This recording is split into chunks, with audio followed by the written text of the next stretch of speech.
Terima kasih Anda kembali bersama kami di Kompas Petang. Saudara Ketua DPP PDI Perjuangan Bidang Pemenangan Pemilu Eksekutif Deddy Sitorus menyebut ada pihak yang cawe-cawe dalam pencalonan Pilkada 2024 di wilayah tertentu. Deddy tak merinci siapa yang dimaksud ikut campur atau cawe-cawe dalam Pilkada 2024. Ia hanya menyebut kalau yang cawe-cawe adalah pihak di luar kontestan pemilu. Menurut Deddy, cawe-cawe akan banyak dilakukan terutama di wilayah Jawa Tengah dan Jakarta. Dan khusus DKI misalnya, DKI, Jawa Tengah, ini kan daerah-daerah di mana ada komplikasi karena ada yang mau cawe-cawe nih. Jadi cawe-cawe apa yang dimaksud? Ya cawe-cawe itu kan campur tangan di luar kontestan pemilu. Soal itu siapa ya cari sendirilah, kalian wartawan. Sementara itu mantan Gubernur Jakarta Anies Baswedan merespon kemungkinan berhadapan dengan duet Basuki Cahayapurnama alias Ahok dan Menteri Tenaga Kerja Ida Fauziah seiring munculnya isu poros PDIP PKB. Anies yang telah didukung PKS, DPW PKB Jakarta dan Partai Nasdem tak terlalu ambil pusing dengan kemungkinan terbentuknya poros PDIP dan PKB. Anies mengatakan lebih memilih mengutamakan masalah warga daripada membicarakan kans melawan duet Ahok-Ida Fauziah. Isu poros PDIP PKB serta duet Ahok-Ida Fauziah muncul saat PDI Perjuangan belum menentukan calon gubernur yang akan diusung di Pilgub Jakarta. Bagi saya yang penting adalah masalah-masalah utama yang dianggap penting oleh masyarakat itu ada di survei, itu menjadi fokus perhatian pilkada kita. Karena siapapun yang nanti namanya akan dimunculkan, akan diusung, pada akhirnya akan membahas dan akan punya tanggung jawab untuk menyelesaikan masalah-masalah itu. Jadi saya lebih cenderung untuk fokus kepada apa tantangan yang harus dihadapi untuk masyarakat, daripada siapa yang nanti akan berada di dalam gelanggang pilkadanya. Politisi Partai Golkar yang sempat dipasangkan dengan Kaisang Pangarep, Yusuf Hamka mengaku tak masalah dan siap dipasangkan dengan Anies Baswedan. Yusuf Hamka menyerahkan keputusan pencalonannya kepada Partai Golkar. Menurutnya, dengan siapapun ia akan dipasangkan di Pilgub Jakarta juga harus dibicarakan dengan partai-partai di Koalisi Indonesia Maju. Saya tergantung partai, ya kan. Saya kan orangnya nggak GR, ya kan. Jadi kalau ini survei aja belum, saya partai koalisi aja belum ada terjadi, baru diinstruksikan, ya kan. Kita ya kalau baru diinstruksikan, billahi ta'ala aja deh. Bagaimana langit yang bawa kita terima aja. Kemarin kan semua harus dibicarakan dengan partai koalisi, yaitu dengan Kim.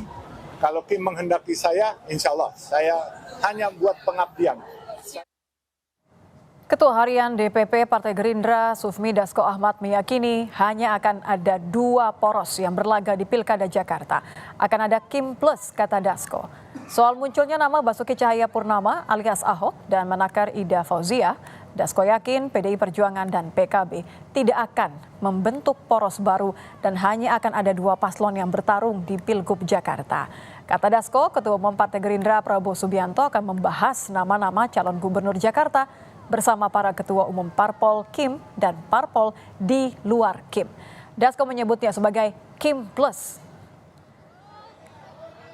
Tapi saya yakin pada akhirnya di Pilkada Jakarta itu maksimal hanya akan terjadi 2 pasang aja yang bertarung. Nanti pada waktunya pasti akan diputuskan secara bersama-sama 1 suara oleh Koalisi Indonesia Maju Plus. Ini nunggu Pak Prabowo pulang, akan ada pertemuan dari partai-partai koalisi plus, Koalisi Indonesia Maju Plus itu yang akan, plus ada partai lain dong yang ikut kan begitu. Akan membicarakan mengenai pilkada tadi, ada Jawa Tengah, ada DKI kan begitu. Ya, sejauh ini Pilgub Jakarta memang masih berkutat di 3 nama teratas hasil sejumlah survei, yakni Anies Baswedan, Basuki Cahayapurnama atau Ahok, dan Ridwan Kamil. Meski demikian, sampai sekarang belum ada terbentuk koalisi parpol yang secara resmi mengusung sosok untuk dimajukan dalam Pilgub Jakarta. Belakangan, Ketua Harian Gerindra Sufmi Dasko mengatakan koalisi Kim akan mengajak parpol lain untuk bahas Pilgub Jakarta dengan sebutan Kim Plus. Lalu akankah Pilgub Jakarta menjadi pertarungan dua poros atau lebih?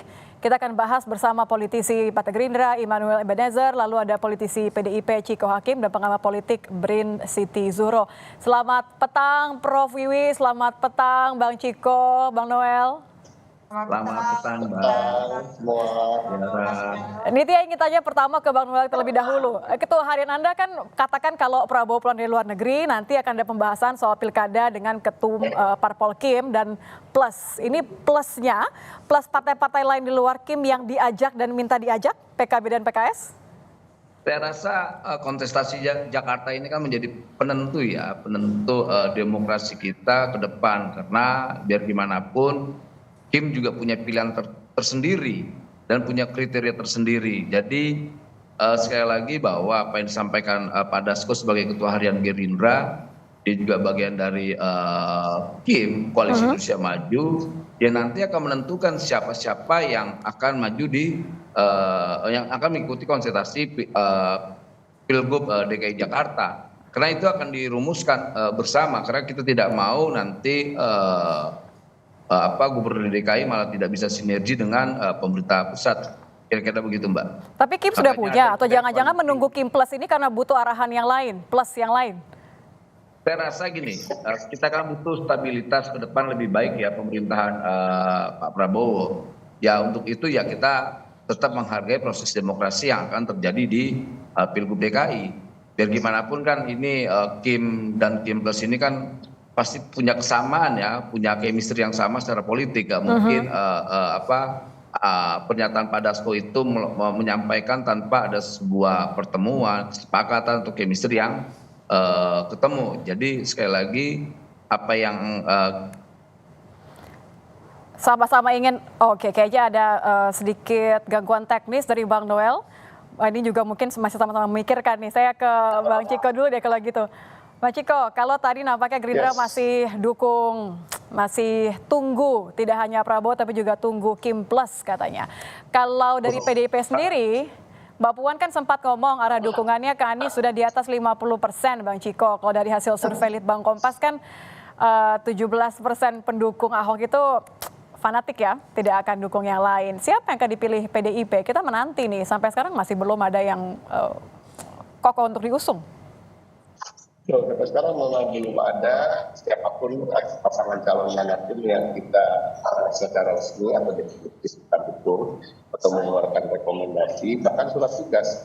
Tetapi pada prinsipnya PDI Perjuangan yang rumus matinya atau hampir yang bisa hampir dipastikan adalah kami akan mengusung satu kader kami, baik itu sebagai calon gubernur atau sebagai calon wakil gubernur. Nah itu yang sudah hampir bisa dipastikan. Tapi kalau kita bicara sebagai calon gubernur tentunya pada akhirnya tidak bisa mendukung saudara Anies Baswedan kan, atau bergabung dengan Kim mungkin yang juga akan menjadi calon gubernur. Artinya ada kemungkinan menjadi poros ketiga. Tapi kalau kita lihat nanti bagaimana pembicaraan dengan partai-partai politik lain, apakah pada akhirnya penerimaannya kurang atau memang lebih baik kita bergabung dengan koalisi atau kerjasama politik partai-partai yang sudah terjalin, ya itu kemungkinan kita akan mengusung calon wakil gubernur. Tapi yang harus bisa dipastikan yang sudah menjadi tekad dari PDI Perjuangan adalah kami ingin mengusung kader kami, baik itu sebagai cagup maupun cawagup. Itu dulu.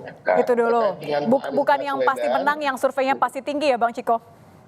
Oh enggak, karena gini, bagi PDI Perjuangan urusan survei itu bukan urusan yang utama, walaupun itu termasuk dalam variabel yang prioritas ya untuk dipertimbangkan. Tetapi pada prinsipnya kita bicara soal permasalahan daerah di mana pilkada itu akan digelar. Kita bicara tentang masalah-masalah sosial masyarakat, kita bicara soal masalah ekonomi, kita bicara soal tantangan-tantangan ke depan bagi daerah tersebut. Kalau kita bicara soal DKI Jakarta yang akan berubah menjadi di daerah Jakarta, tentu permasalahannya sangat kompleks. Setelah kita melihat permasalahan itu, kita mencek menetapkan kriteria pemimpin yang seperti apa. Kita perlu pemimpin yang punya rekam jejak yang baik, kita punya pemimpin yang punya pengalaman, kita membutuhkan pemimpin yang punya pengalaman duduk di pemerintahan di berbagai tempat, di berbagai posisi, sehingga dia dapat memahami terkait administrasi, keuangan, dan lain-lain. Nah, kalau rekam jejak kan artinya dua-duanya juga masih punya ya, Bang Ciko ya. Anies masih punya rekam jejak, dua-duanya Ahok juga masih punya. Nama seperti Ahok muncul, nama seperti Pak Anies juga sempat diusulkan oleh DPD PDIP Perjuangan Jakarta. Nah, ini kan karena kita melihat dari sisi kriteria itu tadi. Itu juga nama-nama di kader internal kami seperti Bu Risma, Pak Andika, Pak Pramono Anung, ada juga Pak Jarod, itu juga menjadi pertimbangan bagi kami. Saya pengen ke Prof. Wiwi. Prof, kalau Anda kan selalu mengatakan ini nampaknya bisa jadi ada tambah satu poros lagi. Kalau Anda melihat dari situasi sekarang, di mana semua partai nampaknya masih menunggu, tunggu-tungguan mengusung siapa kemudian atur strategi, Anda melihatnya memang benar seperti apa yang dikatakan oleh Gerindra bahwa akan hanya ada dua poros? Ya, yang dikatakan Mas Dasko itu kan memprediksi ya. Jadi tidak tertutup kemungkinan akan dua poros gitu. Bukan meyakini tapi memprediksi. Karena ini kan masih simulasi-simulasi, ada semacam kepelikan tersendiri gitu ya untuk Jakarta itu, karena ini kok yang sangat tinggi masih Anies Baswedan gitu kan. Mas Noel udah berdoa-doa jangan Mas Anies kan gitu ya. Ada Mas Ridwan Kamil, ada Pak Ahok kan gitu.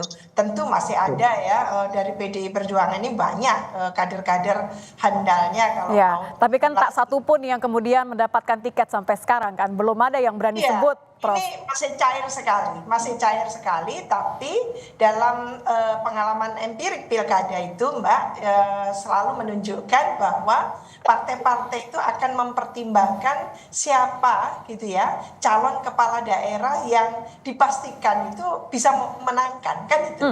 Sementara nanti calon keduanya wakilnya itu biasanya hanya menyempurnakan sebetulnya, menyempurnakan. Kalau bahasanya Anda wakil itu hanya menyempurnakan, maaf saya potong Prof. Kalau jangan-jangan memang ternyata partai-partai ini saat ini terjebak kepada dua pilihan tadi. Surveinya kan yang teratas hanyalah Anies dan juga Ahok. Iya, itu masalahnya. Jadi pilihannya agak pelik ya, khususnya bagi Kim ini mau mencalonkan siapa. Tapi yang lalu itu infonya lamat-lamat menunjukkan bahwa di Kim itu bisa jadi mengusulkan Pak Ridwan Kamil, juga Pak Ahok dan juga Pak Anies. Tiga-tiganya akan dicalonkan gitu. Ya, tiga-tiganya ya. Apakah ini akan disimulasikan sesuai dengan penjelasan dari Mas Dasko tadi itu, ini masih simulasi masih sangat cair. Dan jangan lupa politik di Indonesia juga di Jakarta itu sangat kontekstual. Jadi konteksnya itu nanti ketika menentukan gitu ya, biasanya at the last minute gitu, itu akan jatuh ke siapa. Tapi saat ini memang kecenderungan bahwa Anies itu on the top gitu ya. On the top. On the topnya Anies ini, Prof, Anda melihat akan membuat PDIP akhirnya akan jatuh pilihan kepada Anies sebelum saya balikin ke Bang Ciko nih. Atau justru malah ya sudah balik lagi mendengarkan akal rumput nih. Dalam politik tidak ada yang tidak mungkin ya, tidak ada yang absolut gitu ya. Itu hitung-hitungan absolut bukan di politik. Jadi politik itu seni kemungkinan dan tidak tertutup kemungkinan, bahkan Kim pun sedang mempertimbangkan apakah oke kalau Anies diambil kan gitu, atau tetap Ridwan Kamil yang diambil paksa ke Jakarta gitu ya dengan berbagai alasan untuk melawan Anies kan gitu. Kalau Ahok bagaimana, Prof? Mungkin nggak Kim menimbang Ahok? Kan top tuh. Iya, bisa jadi seperti itu. Tapi mungkin Mas Ciko yang sangat paham gitu argumentasinya, apakah rumusannya ketemu kalau akan diusulkan oleh Kim kan gitu. Oke. Kalau gitu saya balikin ke Bang Ciko deh kalau gitu. Bang Ciko, rumusannya ketemu nggak tuh kalau Prof Wiwi bilang tadi? Kalau misalnya akhirnya Ahok karena Anies top tuh, mungkin nggak kalau PDIP dan Kim akhirnya ini ketemu lewat Ahok? Intinya gini, kalau kita bicara soal kerjasama politik antar partai politik, tentunya kita harus mengesampingkan sosok ya. sosok Ahok, biar bagaimanapun juga dia adalah kader dari PDI Perjuangan. Jadi semua keputusan terkait dengan pencalonan yang bersangkutan adalah wewenang dari partai. Dan saudara Ahok, walaupun setokoh apapun beliau, ketika sudah menjadi kader di PDI Perjuangan, tentunya juga tetap akan terkait dengan kemungkinan apakah Kim kemudian nanti bekerja sama dengan PDI Perjuangan, sangat mungkin karena ini terjadi juga di berbagai daerah di seluruh Indonesia. Ingat, kita ada 508 kabupaten kota yang akan menggelar pilkada, ada 37 provinsi, dan di beberapa tempat sekarang sudah terjalin kerjasama misalnya dengan. Tapi Jakarta kan beda, Bang Ciko. Jakarta kan equals 2029, artinya segala-sesuatunya harus diperhitungkan. Ya, banyak yang equals 2029 sebenarnya. Jawa Barat juga bisa dikatakan equals 2029. Jawa Tengah juga bisa dikatakan begitu, ya kan.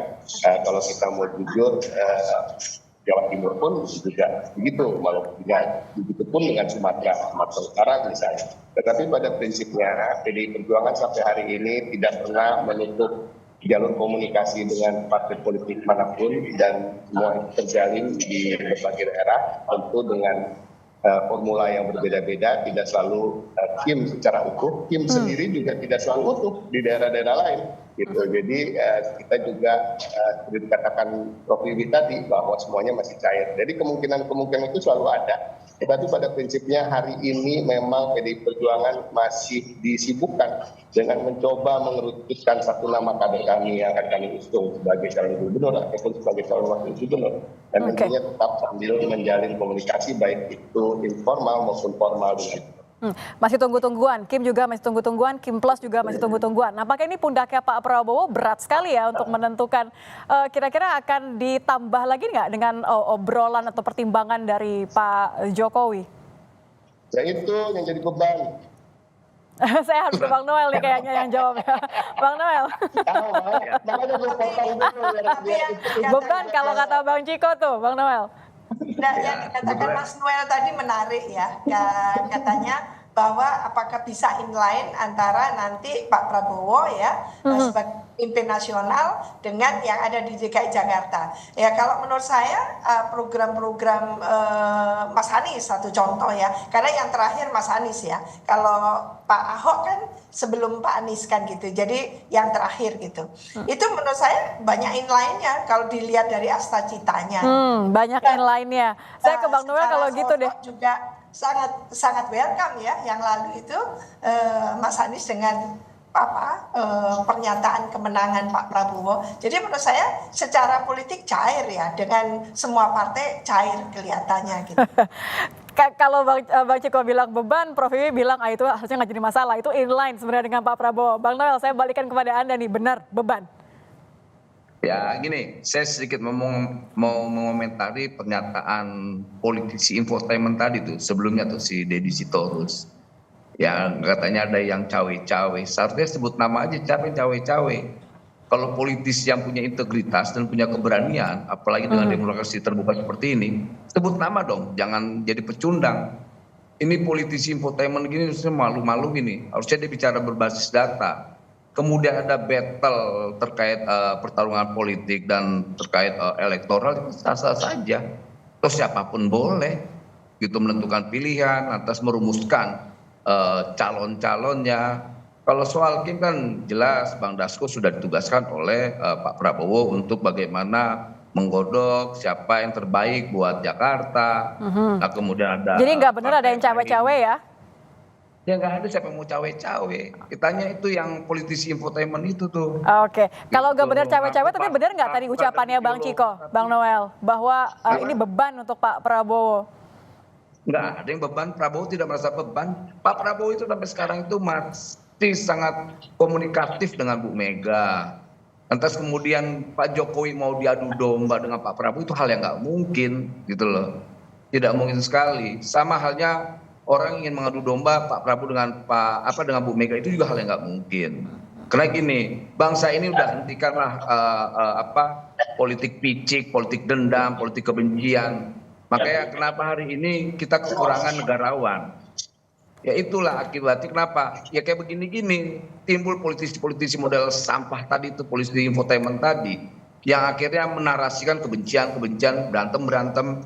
nggak ada pertarungan gagasan yang akhirnya. Kita kan mau ada sebuah tawaran-tawaran gagasan besar di setiap wilayah, setiap daerah. Akhirnya apa? Pilkada itu berkualitas. Oke. Pilkada itu basisnya basis gagasan, bukan basis cawe-cawe apa. Mau sehebat apapun cawe-cawe kalau gagasannya nol ya nggak bakal menang kok. Kayak gitu kira-kira Mbak. Saya ke Prof Wiwi deh kalau gitu. Prof, tadi sudah dibilang bukan beban gitu, tidak ada yang masalah, tidak ada juga yang cawe-cawe. Anda melihatnya seperti apa? Karena kan tidak boleh dilupakan bahwa selain 3 top 3 tadi, sebenarnya masih ada nama Kaesang. Jangan-jangan menunggu yang ini? Menurut saya memang pilpres dan pilkada beda ya. Jadi kalau terjadi kohabitasi bahwa koalisinya tidak paralel antara yang di pusat dengan di daerah-daerah, itu sudah happening, istilahnya sudah terjadi lama. Itu pengalaman empirik menunjukkan selalu terjadi kohabitasi. Jadi tidak selalunya bisa semuanya seluruh provinsi di Indonesia, kabupaten kota, nggak bisa gitu ya. Maka yang di DKI Jakarta itu muncul istilah Kim Plus tadi kan Mas Noel gitu ya. Nah itu kemungkinan ada nanti gitu ya calon-calon yang disimulasikan, yang saya yakin partai itu selalu memegang siapa yang bakal bisa menangkan. Jadi sudah bukan masalah ideologinya, tapi siapa yang bisa menangkan nanti untuk DKI Jakarta 1 kan gitu. Lah itu yang akan dipegang. Maka ini agak pelik sedikit gitu ya. Apakah Pak Ridwan Kamil dipanggil lagi aja, jangan di Jawa Barat gitu ya, supaya menandingi Mas Anies dan Pak Ahok nanti kan gitu. Kalau begitu Prof, saya potong. Kalau begitu, kalau memang yang nampaknya menjadi pertimbangan utama parpol lagi-lagi adalah kemenangan pada akhirnya, masih kontekstual nggak? Masih relevan nggak untuk kemudian memilih orang yang non Jokowi, tapi karena punya faktor menang? Saya sedang tidak melihat apa yang terjadi di Pilpres kemarin gitu ya, akan dilakukan juga di DKI Jakarta kan gitu. Jadi istilahnya cawe-cawe dan sebagainya. Saya sama sekali tidak membahas itu. Tapi di Jakarta ini luar biasa kompetisi kontestasi. Jadi kan banyak ya yang sudah berargumentasi, beberapa analis politik kita gitu ya. Jangan coba-coba kalau di Jakarta tidak punya kompetensi, tidak punya bekal yang cukup, track record tidak jelas. Pastinya itu akan terjadi resistensi gitu ya. Artinya tidak akan menang. Daripada tidak menang kan tidak mau. Maka kenapa kayak yang di Jawa Timur saja contohnya, Bu Khofifa masih merajai kan gitu. Termasuk Mas Ciko ini mendukung langsung kan gitu ya. Maka karena apa dia takut. Apa Bang Noel? Merasa takut? Iya, mana ada yang berani lawan Bu Khofifa lah. Elektabilitas tinggi, kerjanya sudah nyata ketahuan. Gitu, nah kayak gitu-gitu. Jadi rakyat itu punya standar pilihannya. Tadi itu kan kalau melawan Khofifa. Kalau di Jakarta siapa yang takut melawan siapa nih, Bang Noel? Ada sosok itu nggak? Nggak ada yang mesti ditakuti. Tidak ada yang ditakuti ya? Demokrasinya berjalan dengan baik. Kalau Jakarta, kalau kita lihat dari hasil survei, ini saya potong ya, Anies Baswedan pun tidak begitu mudah akan melenggang untuk menang. Kadang dikatakan dia selalu berada di atas, tapi di atasnya itu nggak pernah di atas 35%. Jadi belum ada yang di atas 40%, apalagi 50%, yang dimana kalau sudah di atas 50%, barulah kita bisa berpikir bahwa ini adalah calon yang sangat kuat. Kalau kita bicara soal Anies Baswedan, sebenarnya pemilihan dari calon wakil gubernur sangat penting bagi dia. Begitu juga pemilihan partai-partai politik yang akan diajak kerjasama untuk mendukung yang bersangkutan. Jadi kalau misalnya nih seperti sekarang rumusnya PKS maunya Anies dan Sohibul Iman, saya bisa meyakini bahwa ini kemungkinan kalahnya sangat besar. Jadi sebenarnya artinya tidak ada calon satupun yang bisa dapat mudah melenggang. Belum ada satupun yang nampaknya juga masih mendapatkan golden ticket dari partai manapun. Terima kasih sudah bergabung bersama kami di Koma Petang, Bang Noel, Bang Ciko, dan juga Prof Wiwi. Selamat petang. Terima kasih.